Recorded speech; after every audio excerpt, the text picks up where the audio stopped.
इस बीच अमेरिकी राष्ट्रपति डोनाल्ड ट्रंप को टैरिफ से जुड़े फैसलों पर यू टर्न लेना पड़ रहा है।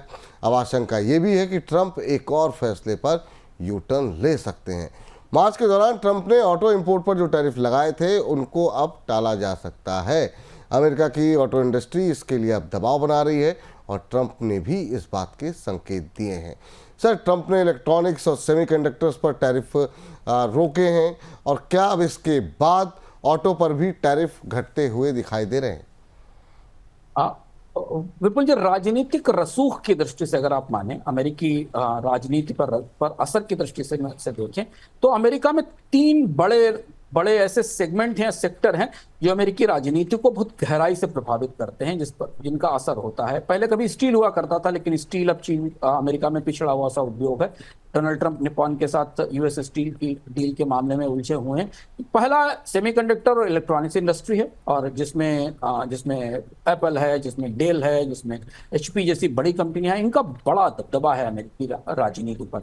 और दूसरा जो बड़ा हिस्सा है वो हिस्सा ऑटोमोबाइल कंपनियों का है, ऑटो कंपनियों का है। इसके अलावा तीसरा हिस्सा किसानों का है, जिनके निर्यात पर असर पड़ रहा है। डोनाल्ड ट्रंप ने पहले सेमीकंडक्टर और इलेक्ट्रॉनिक्स पर टैरिफ के असर को कम किया और उसे केवल 10% तक सीमित रखा, बल्कि उसे वहां से और उनमें रियायत दी।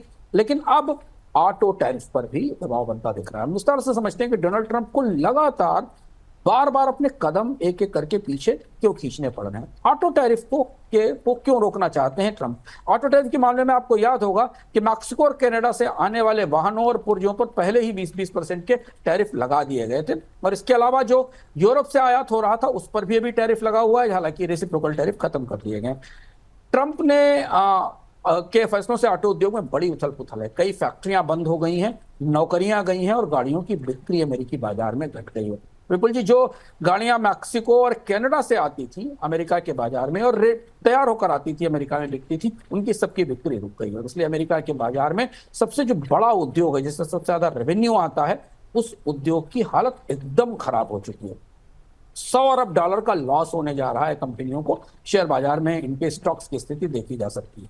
जो कारें मौजूद हैं इन्वेंट्रीज में, उनकी कीमतें बढ़ा दी गई हैं। और इसके अलावा बॉन्ड मार्केट और बाकी गिरावट ने बाजार में मंदी का डर पैदा किया है। और इसलिए डोनाल्ड ट्रंप को मजबूर होना पड़ा है कि अपने दूसरे और उद्योग को भी टैरिफ के अपने क्रोध से मुक्ति दी जाए या निजात दी जाए।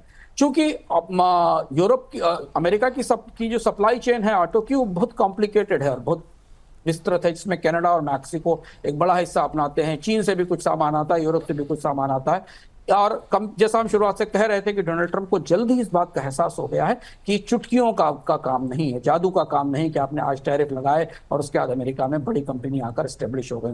वर्षों से, लंबे समय के बाद, कम से कम पिछले 50-100 सालों में ये बड़ी सप्लाई चेन डेवलप की गई है कंपनियों की तरफ से, चाहे वो फोर्ड हो या जनरल मोटर्स हो या स्टेलेंटिस हो। इन्होंने इतनी बड़ी सप्लाई चेन अलग देशों में वहां पर लागत, कच्चे माल की सुविधा के आधार पर लगाई है।